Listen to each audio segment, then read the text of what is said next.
So not that long ago, the Sakamoto Days manga finally got an anime adaptation, and while I was watching it, I really enjoyed all the cool feats of strength and speed from all the different characters, as well as all the special abilities and weapons of certain characters. Sakamoto's being just a master of everything is of course really cool, and I love his OP skinny moments. Shin's clairvoyance makes fights really interesting. Wu's kung fu was pretty fun. Heisuke's sniping always made for really awesome plot twists, and all the other characters were really great too. Nagumo's gotta be one of my favorites, and being that I'm familiar with the manga as well, I can't wait for characters like Takamura and Gaku to take the world by storm. But all the hype surrounding the show and how powerful the characters are got me thinking, how would Baki characters stack up against the assassins of Sakamoto Days? Could they stand up to the assassins and their crazy weapons and abilities? Could the assassins of Sakamoto Days survive in the world of Baki? Well, today, I'm here to answer that question.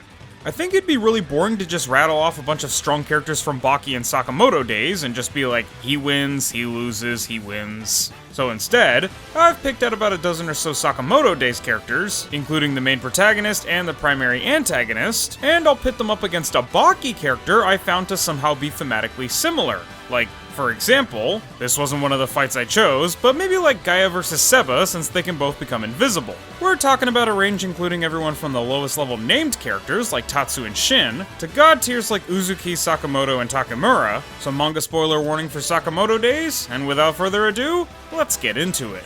For each of these fights, I've basically written a small little mock encounter, so I'll start by introducing each fighter, then I'll rattle off a couple of feats for each, and finally I'll narrate the fight and explain why I think the winner won. First up is a lower level fight, the poison-using assassin Tatsu versus the poisoner Ryuko Yanagi. Starting with Tatsu, he really only has his fight with Shin as his showings, but in that fight, he was able to trade blows with Shin and keep up with him as well. In addition to being comparable to Shin in strength, durability, and speed, he's a fantastic shot, almost shooting Sakamoto in the head from the opposite end of a moving roller coaster. He's an expert with throwing knives, being able to tag Shin even though Shin can read minds, but it wouldn't matter since his mind can't be read anyway, since he can act without thinking, and of course, his crowning achievement, he's concocted and uses a special unique poison that blinds and even eventually kills anyone that comes into contact with it. He coats all of his throwing knives in it, so even the slightest scratch can spell death. Now for Ryuko Yanagi. In terms of strength and speed,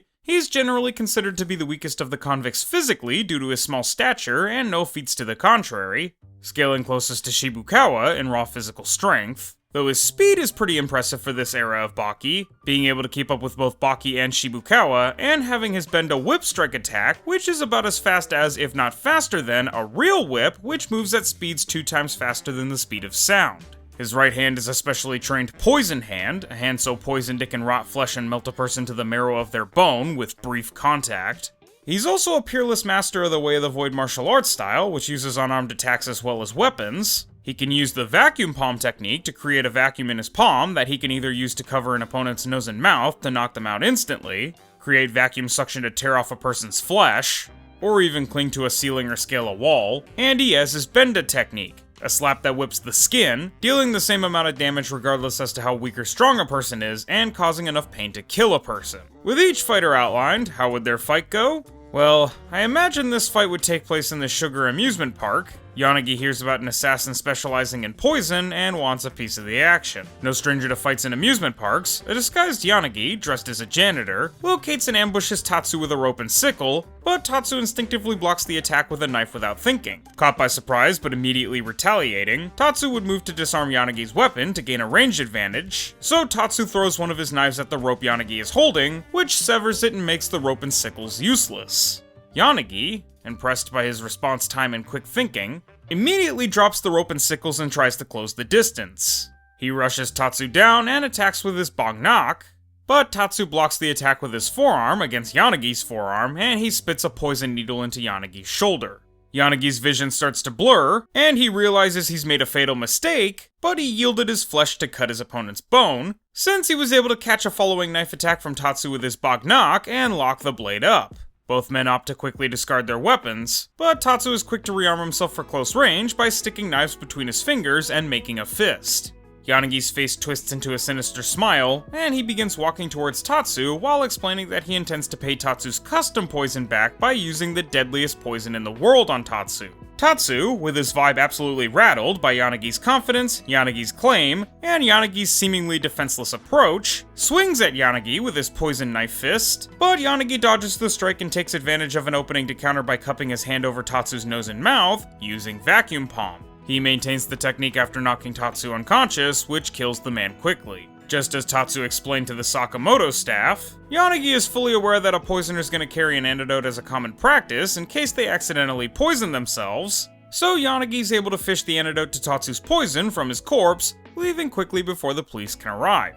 So why did Yanagi win here? Well, the fight isn't actually representative of how the fight would go, since most Baki characters that beat Sakamoto characters one-shot them, and most Sakamoto characters that beat Baki characters one-shot them, which would be boring to have as the big fight. But while Tatsu is actually faster than Yanagi, with both characters being around supersonic, faster than the speed of sound, but Tatsu being a higher level of supersonic compared to Yanagi, their speed difference wasn't huge. Retsu and Son of Ogre confirms that Katsumi was moving at supersonic speeds during the Maximum tournament, though people had a really hard time reacting to the Mach Punch, so they likely wouldn't be faster than that, and Yanagi scales in speed to Maximum Tournament era speed feats. Also, he scales directly in speed to Baki, who attempted to block Yanagi's Mach 2 plus Benda Strike, meaning he can move and react at speeds higher than Mach 2, and Yanagi can keep up with him. Shin, however, could dodge a bunch of Heisuke's sniper ricochet rounds. For context, a sniper round typically travels at speeds of Mach 2.5 to Mach 3, and Shin could dodge a bunch of them, ricocheting all around. So for Tatsu to keep up with him, he's gotta be at around the same speed, so a bit faster than Yanagi. That said, Yanagi is considerably stronger than Tatsu. Shin was able to hurt the serial killer slur assassin Saw, who was capable of cutting a section of a grocery store in half, and since Tatsu could fight evenly with Shin, it stands to reason that Tatsu is comparable to Saw as well. Now, at face value, Saw's feat is actually about on the same level of strength as Baki characters during the Maximum tournament, which should be the same level of physical strength as Yanagi, except most of the space Saw cut was empty space. All he really did was cut through a chunk of roof and a wall, an energy output equal to about 0.003 tons of TNT.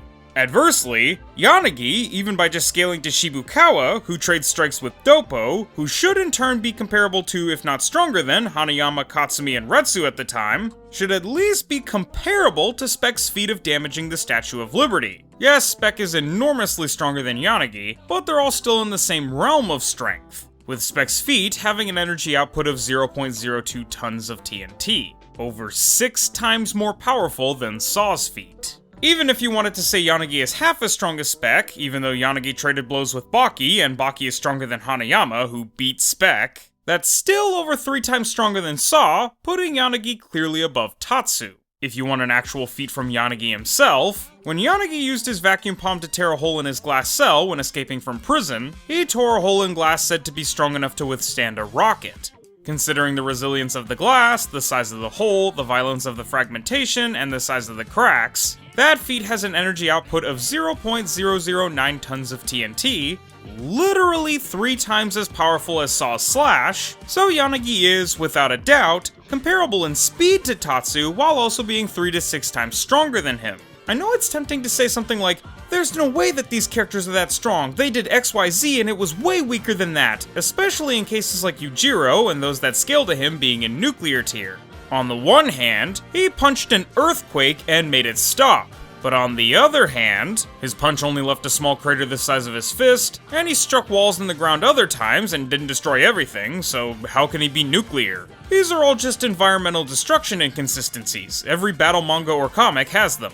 Takamura can cut an entire skyscraper in half, but only cuts a room in half here, not damaging the rest of the building. And Gaku, whom he scales to, doesn't blow away this entire building when he strikes Nagumo through this wall. He doesn't even knock Nagumo out of the building, just through the wall.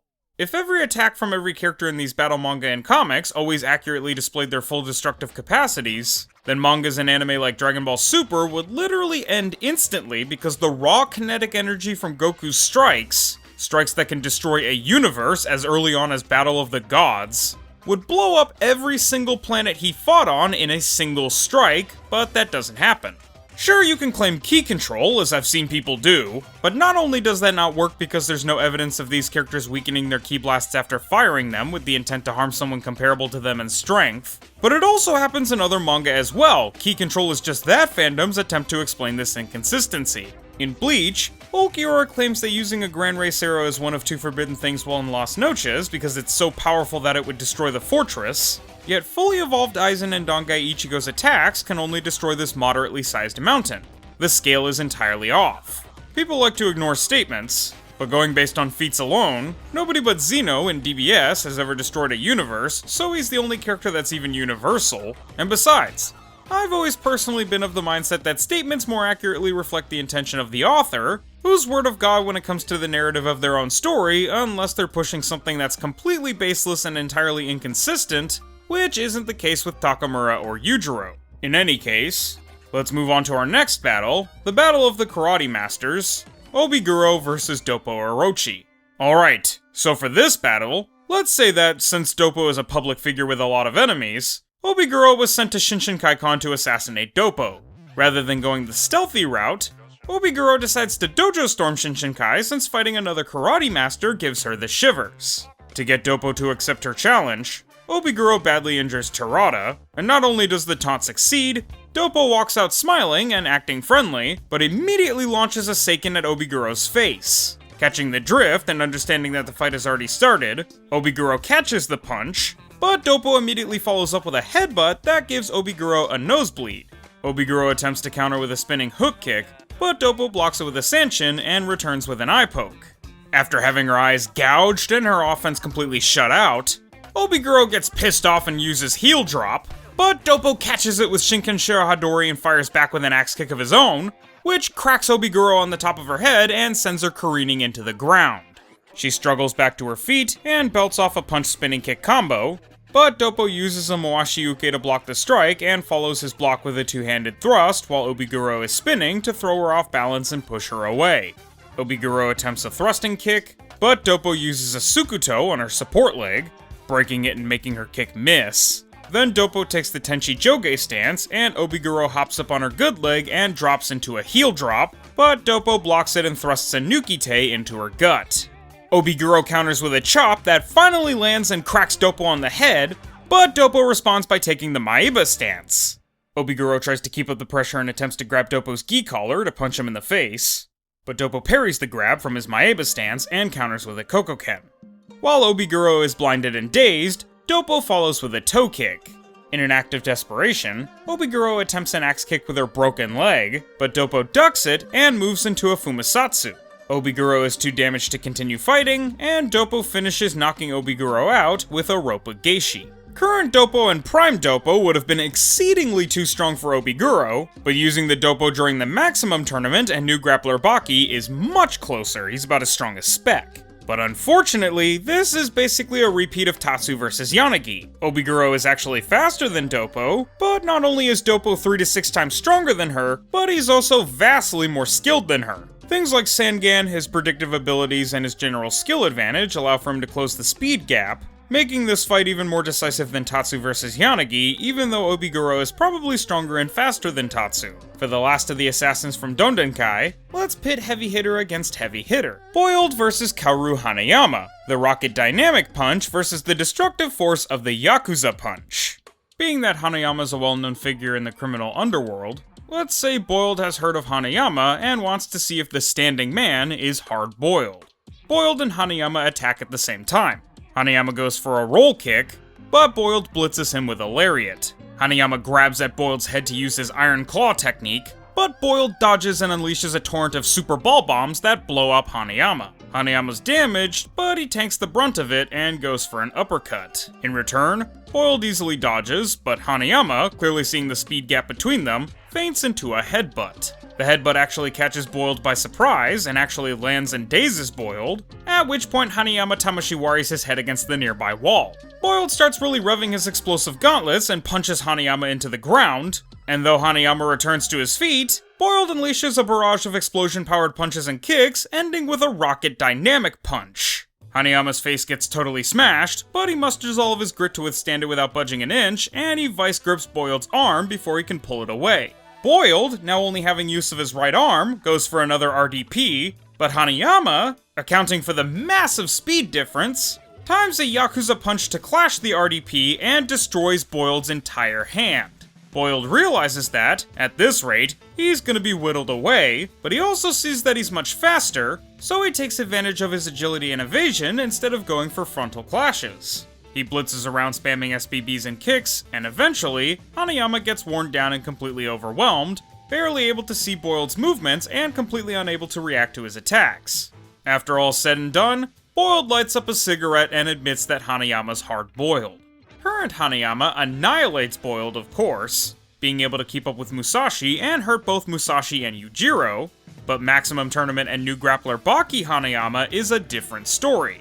Funnily enough, Boiled and Maximum Tournament Hanayama are actually very close in strength. Hanayama of course scales to Spec's Statue of Liberty feat, but Boiled was able to hurt a fat retired Sakamoto, the same fat retired Sakamoto who used someone's luggage to smack Shania through a plane, blowing a hole in it. Spec's Lady Liberty feat had an energy yield of 0.02 tons of TNT, and ironically enough, in a beautiful sense of irony, Sakamoto smashing Shania through the plane wall has a nearly identical energy yield of 0.02 tons of TNT.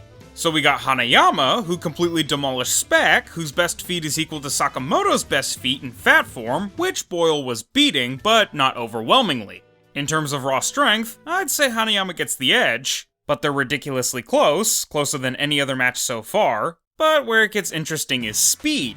Hanayama is one of the slowest characters on the roster at this point. In the Hanayama Gaiden, he uses a guy as a shield to block bullets being fired at him despite being nearly dead, but that's really only subsonic.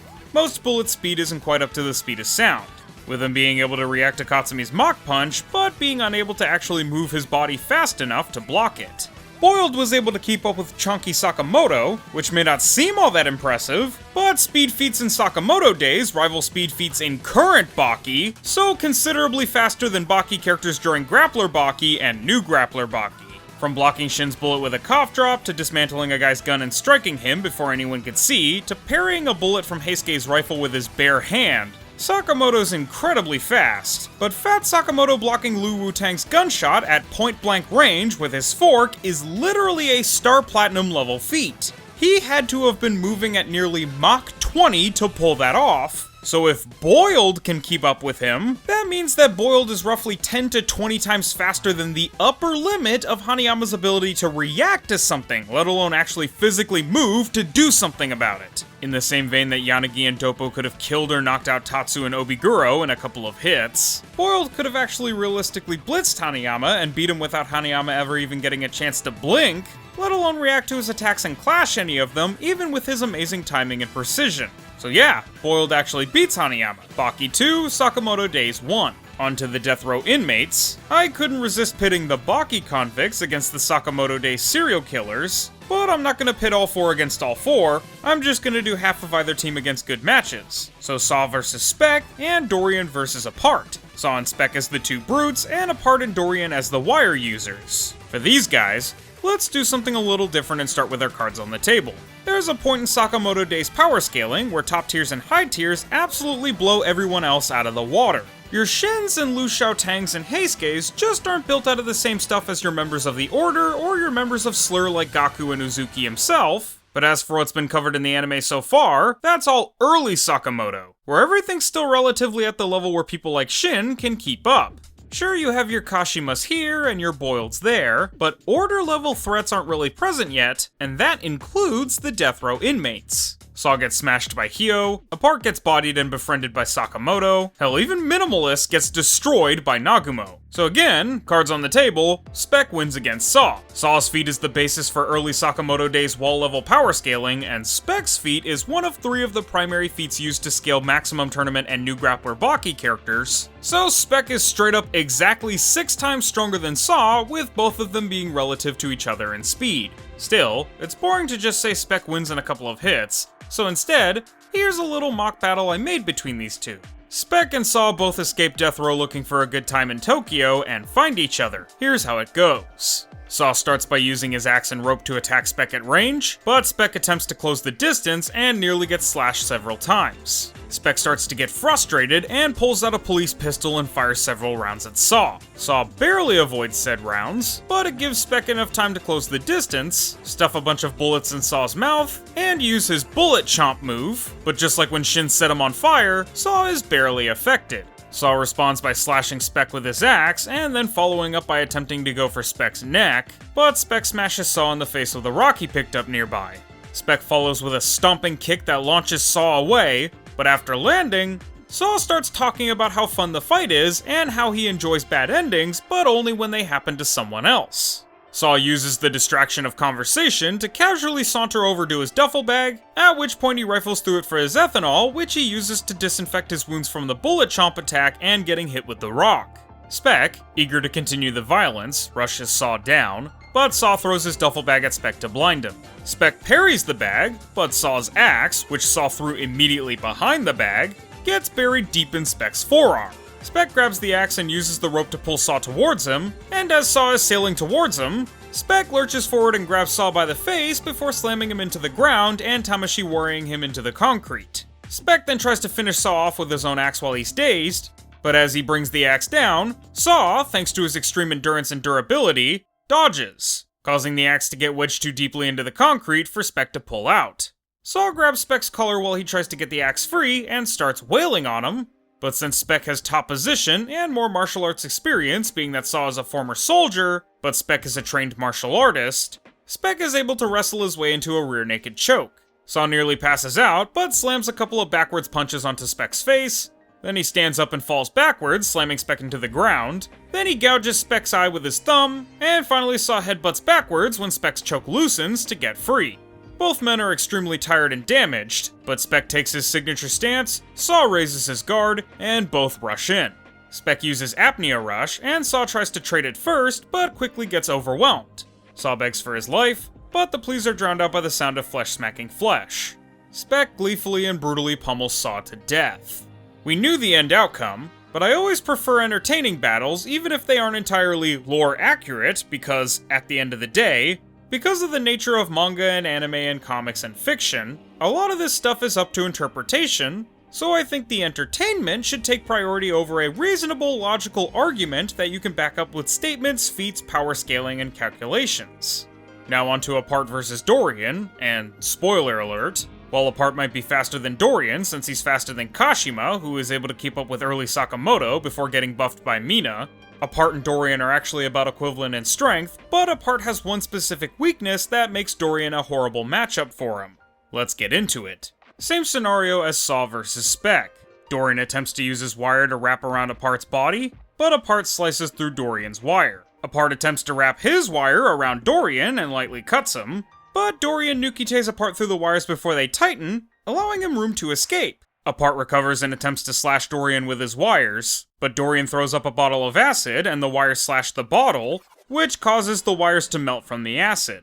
In anger, Apart slashes out wildly with more wires, but Dorian calmly dodges backwards, throws up a grenade, and throws it at Apart. Apart webs his wire between his hands, catches the grenade with the web, and bounces it back. Dorian is barely able to dodge the blast, still getting caught a bit, so Apart uses the opportunity of Dorian getting blindsided to push the offense. He darts in and wraps Dorian in wire, but Dorian uses his bladed axe kick to cut through the wire, and then he leaps back to create space. Apart attempts to continue his forward pressure with double wire swipes, but Dorian spits flammable liquid on Apart and his wires while dodging backwards and throws his lighter at Apart before he can shift to defense.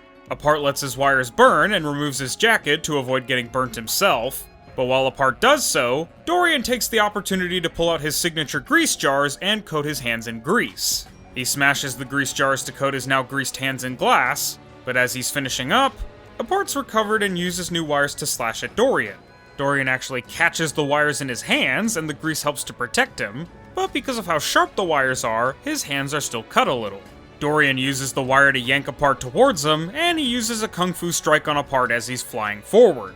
The strike also stabs Apart with glass shards, but Apart again bridges the wire between his hands, and he kicks off of Dorian while scraping all of the grease and glass off of the hand he used to strike Apart. Apart slashes at Dorian with his wires, and Dorian tries to stop the wires by kicking his boots off at them to block their momentum, but of course the wires slash straight through the boots and wrap around Dorian. Dorian is completely enveloped by the wires, and they slowly start slicing through Dorian until Dorian is killed. Then Dorian claps his hands. Apart has been under the effects of his hypnosis. In truth, Apart was actually knocked unconscious via a rear naked choke from Dorian. Apart is easily the strongest of the 4 death row inmates in Sakamoto Days, with his being the only one of the 4 to scale to chubby Sakamoto instead of low or mid tiers like Shin, and he has the speed to match. But ultimately his OCD and violent psychosis made him incredibly susceptible to hypnosis. In the fight against Kashima, skinny Sakamoto runs so fast, he blitzes an entire train of people, with something like that clocking in at around Mach 3. This is consistent with a couple of other feats that clock in at around Mach 2, so for Apart to outspeed Kashima and keep up with chubby Sakamoto, we're looking at Mach 2 to 3. Dorian, by virtue of scaling to Supersonic Katsumi, but nobody being faster than the Mach Puncher Benda, is more likely in the Mach 1 to 2 range, so Apart definitely has the speed advantage, and both fighters are equal in strength more or less. But Apart's power and speed are tempered by a lack of martial arts experience and the weakness of his mental state. The lack of martial arts experience can be hampered by his general fighting experience and weapon skills. He'd never beat Dorian in CQC, but he's not completely a fish out of water either. But when combined with his violent and compulsive tendencies, he's gotta be one of the most susceptible to hypnosis fighters I've seen in either Sakamoto Days or Baki, and that's saying something. Good matchup statistically, but Dorian is Apart's kryptonite. If Apart ever got help for his mental issues, I think he'd actually beat Dorian. He should consider getting some help from this video's sponsor, BetterHelp. I'm kidding, guys, I'm kidding. The segue was just too good to pass up. Alright, no more messing around.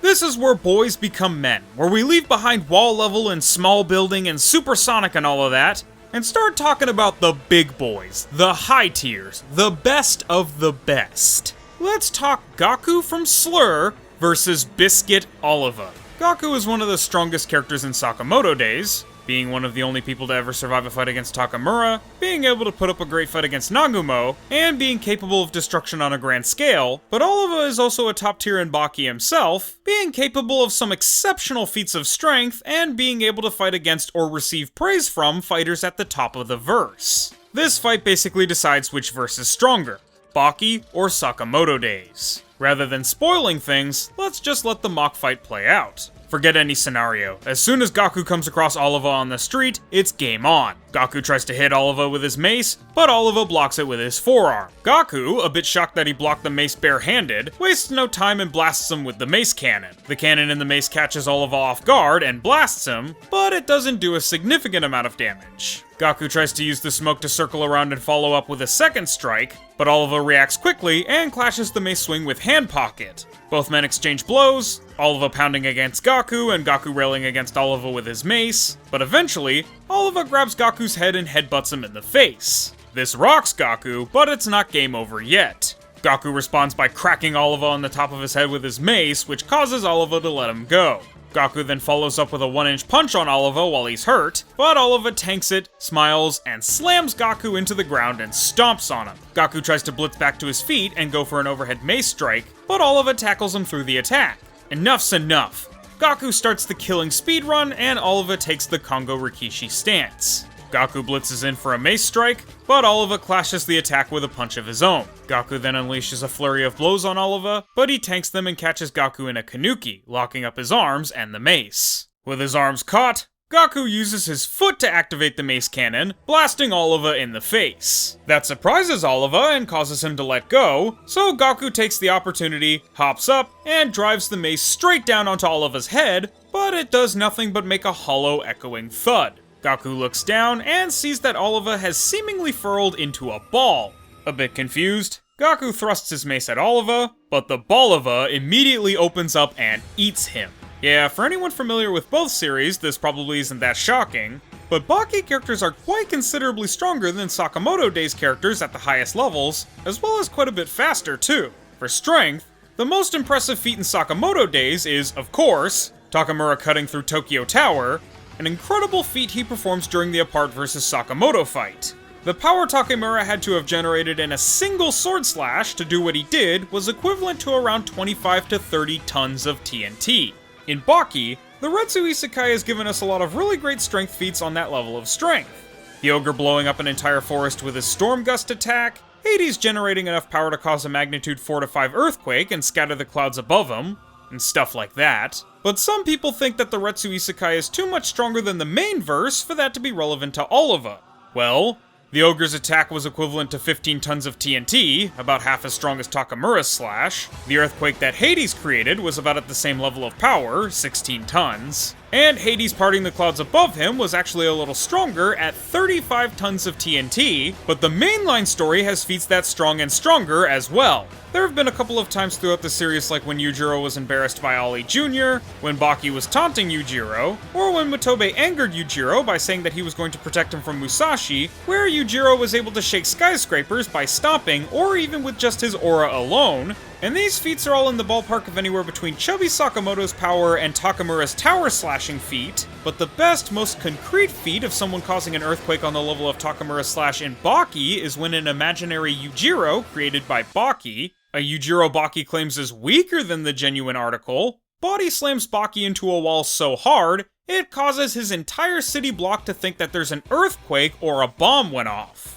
That slam calcs at around 15 tons of TNT, equal to the ogre's attack and Hades' earthquake in the Retsu Isekai, and about half as strong as Takamura's slash and Hades parting the clouds, meaning a weaker, imaginary Yujiro in base form is already about half as strong as Takamura's best feat. But here's the kicker. Takamura's slash is by far the strongest feat in Sakamoto Days. There isn't a single other feat in the entire series that I'm aware of that's even nearly as strong as Takamura's slash. Even other feats that Takamura performs, like the ones that he does while fighting Gaku, don't come close. But that's fine. Some people would call something like that an outlier, but I personally don't think that that's fair, especially considering the circumstances and the fact that if Takamura did that all the time, there'd be no Tokyo left for Sakamoto Days to take place in. So let's look at a feat like that from Baki, a feat that's also much stronger than any other feat in the series, and it's not replicated due to sheer destructive capacity, but admittedly unlike Takamura's one feat, this feat's also backed by dozens of statements over the course of the series. Yujiro Hanma's infamous Earthquake Punch. That punch, by stopping an earthquake, produced energy equivalent to 15 kilotons of TNT, 1,000 times stronger than Takamura's slash. If you want to go for only consistent feats, then things like the 15-ton imaginary Yujiro earthquake and all the skyscraper shaking feats would be the level that Baki is at, but without Takamura's slash, Sakamoto Days is bumped down to about 5 to 6 tons, coming from Takamura slicing through a chunk of a museum and a pillar while fighting Sakamoto, and when Shania blew out Kaji's eardrums just by clapping. That means, best case scenario, Oliva is about 3 times stronger than Gaku, give or take. Gaku scales to Takamura, who's the benchmark for the 6 tons power rating, and Oliva scales to Yujiro and Baki, who are the benchmarks for the 15-ton rating. Worst case, Oliva's 1,000 times stronger than Gaku, and speed ain't that much better. Again, obviously Yujiro and Baki are faster than Oliva, and Sakamoto is faster than Gaku, but since Gaku and Sakamoto are both comparable to Takamura in speed, that means that they should be comparable to each other, so Gaku should be comparable in speed to Sakamoto's Mach 20 bullet-blocking fork feat. Oliva was much faster than Baki without his demon back during their fight, and while he's gotten much stronger and faster than back then, feats like Yujiro blitzing the cops watching him and Baki eat at Baki's house, or Baki blocking this knife attack from Shibukawa are feats that Oliva should still scale to. Compared to Sakamoto's Mach 20 feat, Baki's blocking Shibukawa's attack at that range and speed is also Mach 20, but then we have things like Musashi's dash, which Yujiro reacted to, with Musashi's dash having been around Mach 25 to 30, so Oliva is roughly as fast as Gaku, if not faster, and Oliva is at least 3 times stronger, meaning that Gaku doesn't really have much of a chance. Alright, with that sorted away, let's do a couple more interesting fights rapid fire, and then we'll get to the main event, a couple of battles with members of the Order, then Gaia vs Shin, the Battle of the Mind Readers, as an appetizer, then MC vs MC, Baki vs Sakamoto, as a main course. First, the battle of the antagonists, Uzuki vs Yujiro. So scaling Uzuki to Takamura's slash, since Uzuki was the one that killed him, and scaling his speed to Sakamoto's fork feat, he's 15 tons strong and Mach 20 speed, but of course Yujiro has the 15 kiloton strength feat and scales way above Baki's knife block and scales to Musashi's dash, So considering Yujiro is stronger, faster, and obscenely more skilled, the winner is Yujiro. The ogre defeats X. Next is Shishiba vs Sikorsky, the two blondes, one that cuts with knuckles and one that tears with a claw hammer. Being that Shishiba is a member of the Order, and the death row inmates scale roughly to around the same level as apart, Shishiba wins easily. As a member of the Order, Shishiba scales to Takamura and Sakamoto, whereas Sikorsky's closer to Spec strength, so 0.02 tons versus Shishiba's 15 tons, and his speed's more around the range of Mach 1 or 2, so Shishiba's like 20 times faster.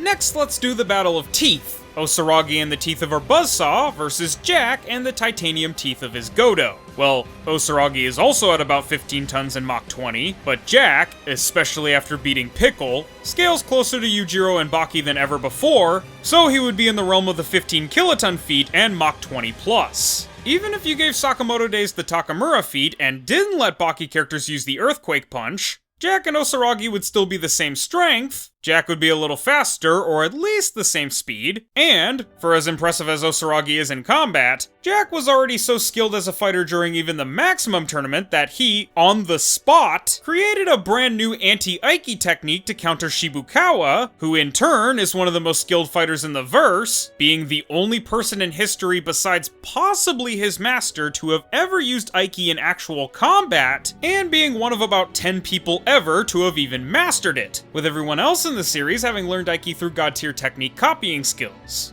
That was before Jack created Godo 2. The guy is just exponentially more skilled now. The winner is Jack. Last of the lightning round, the two badass old swordsmen, Takamura versus Musashi. So Takamura of course scales to his own 15-ton feat and scales to Sakamoto in speed, but Musashi scales in power to Yujiro and scales to his own dash for speed. Not only does Musashi stat check Takamura hard, but Baki is a martial arts series written by an actual martial artist, so Musashi has skill feats that a series like Sakamoto Days wouldn't even think of.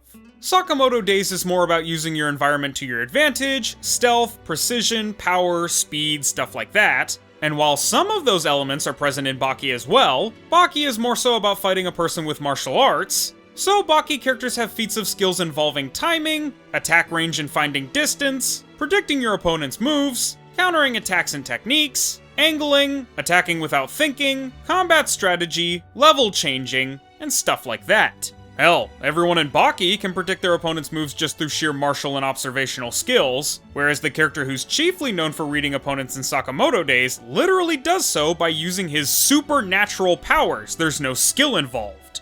Musashi has shown extensive feats of wartime tactics, angling, entry, footwork, precision, countering techniques, reading moves so well he can read an opponent's brain signal. He's a peerless master of the three sens of martial arts, and actually even invented them in real life. And most impressive of all, he's reached a level of mastery with the blade where he's able to use sword attacks without wielding a sword, either causing his opponent to feel his intention to attack so vividly it causes a violent biological reaction, or actually using sword attacks with his bare hands. Takamura is absolutely goated, but the winner is Musashi. Alright folks, now it all comes down to this. The man that just might have surpassed Sakamoto, Nagumo, versus the man that defeated Musashi, Motobe, then the battle of the mind readers, Shin versus Gaia, and finally the battle of the guys whose names are also the names of their shows, Sakamoto versus Baki.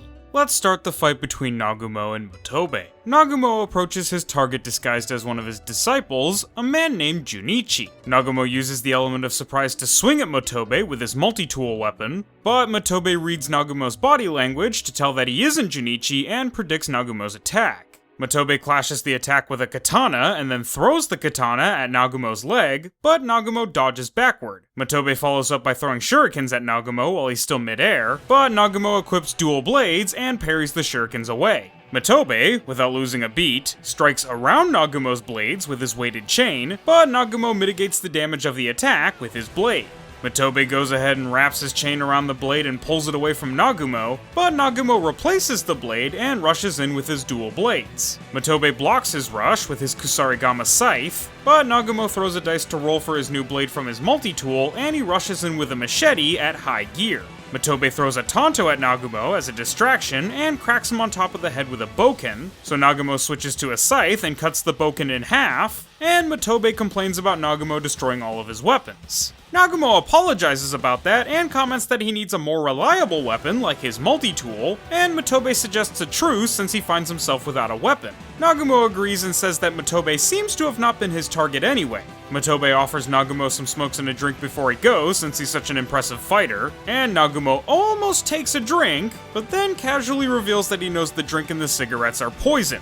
Nagumo then immediately switches to an axe for close range and slashes at Motobe, but Motobe smashes Nagumo in the face with the poison bottle and follows up with a strike from a spiked tekko. That dazes Nagumo, so Motobe takes the opportunity to tackle Nagumo down. Unfortunately for him, Nagumo only pretended to be dazed, and Nagumo stabs Motobe with his invisible blade during Motobe's tackle. Unfortunately for Nagumo, Motobe was wearing chainmail, so the ceramic blade isn't able to effectively pierce through. Motobe uses the moment of surprise to lock in a rear naked choke, and while Nagumo stabs Motobe with a multi-tool sword, Motobe locks the choke in with a bite and knocks Nagumo out. Motobe was able to defeat Musashi, so naturally, if Oliva beats Gaku and he accepted defeat against Yujiro so easily, the same Yujiro that's at least Musashi's equal, then Motobe should at least be comparable to Oliva, if not stronger.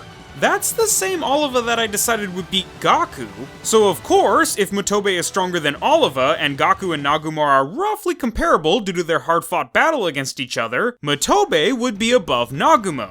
Add to that while Nagumo is an expert assassin and killer, Motobe is the superior martial artist and warrior in terms of dueling skill and combat, and Nagumo doesn't have much of a chance of winning. 10 out of 10 times Nagumo gives Motobe a run for his money, but I just can't imagine Motobe losing here. Next is the battle of the mind readers. Shin the clairvoyant with a slight speed advantage versus the super soldier Gaia, who's about as strong as a part more or less. This one is actually super fun since, of all the characters in Baki, even more so than Motobe or Musashi, Gaia is most like an assassin from Sakamoto Days. I considered doing a story where Gaia is actually signed on with the JAA, but I decided against it since Shin has some weaknesses to his clairvoyance that Gaia would be able to take advantage of if he had the JAA's information, which would be unfair. Alright.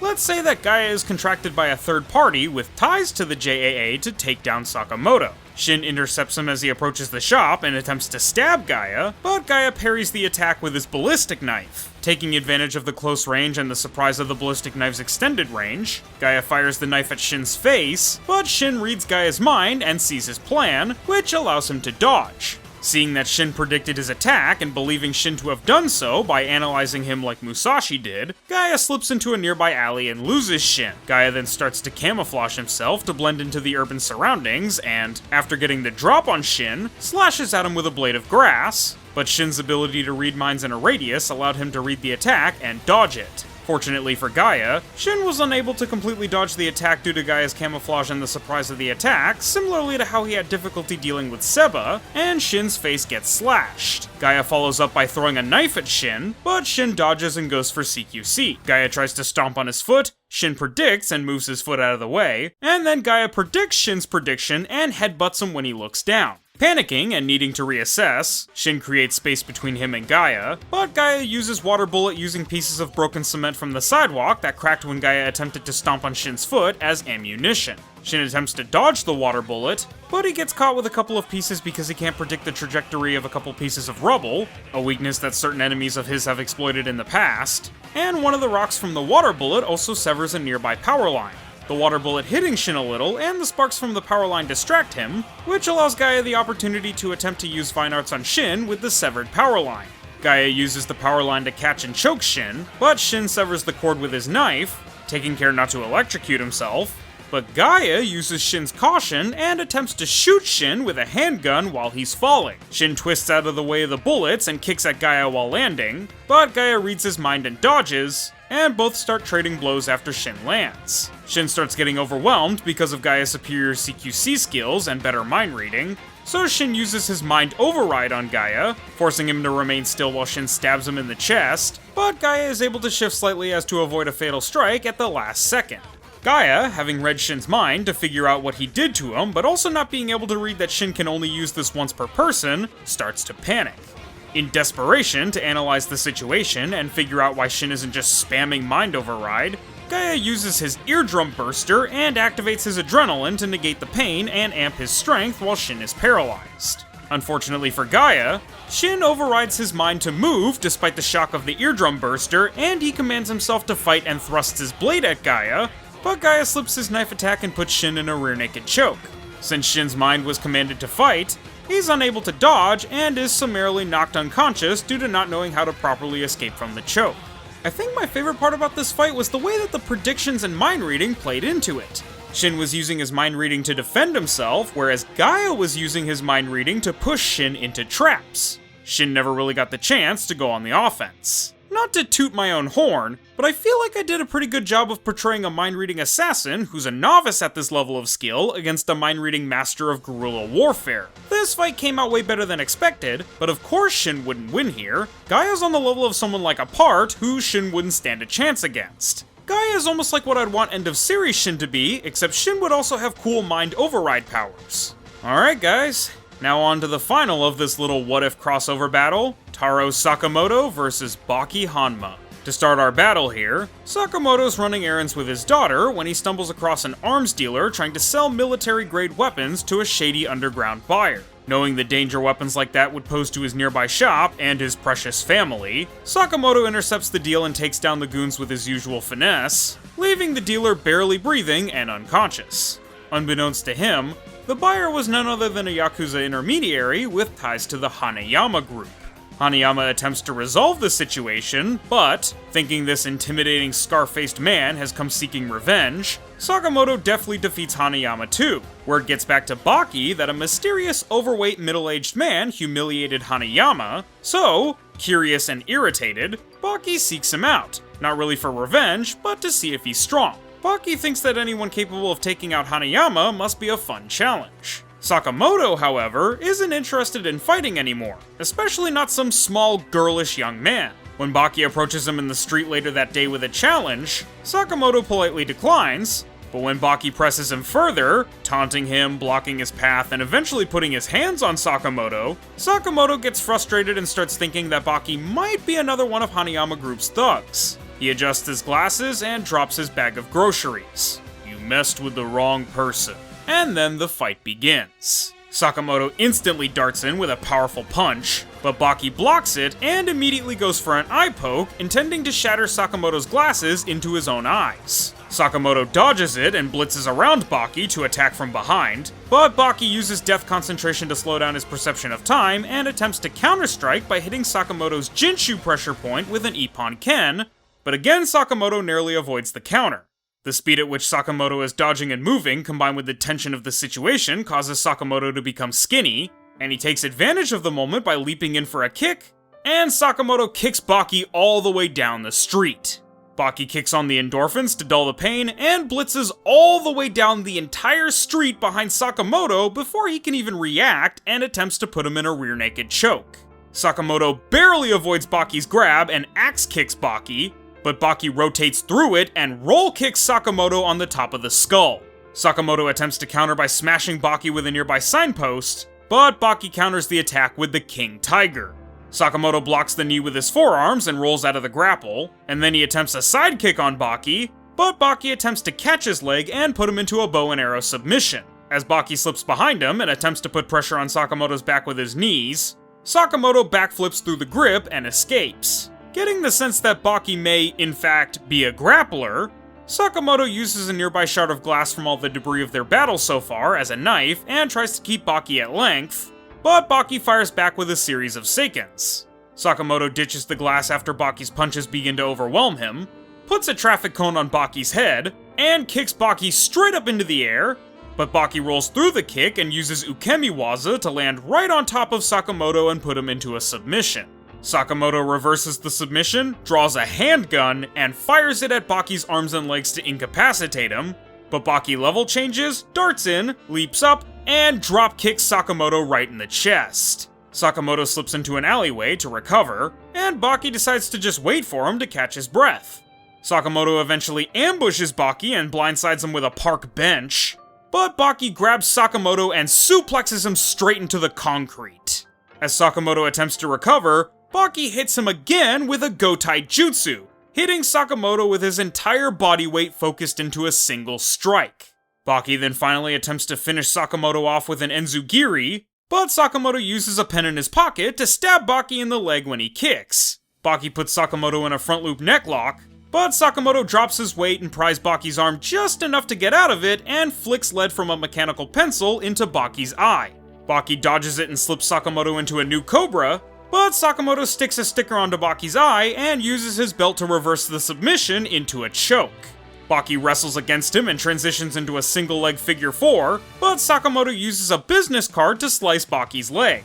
Baki transitions into a Neo Manji, but Sakamoto arm drags Baki and shoulder checks him into a wall. Giving up on submissions?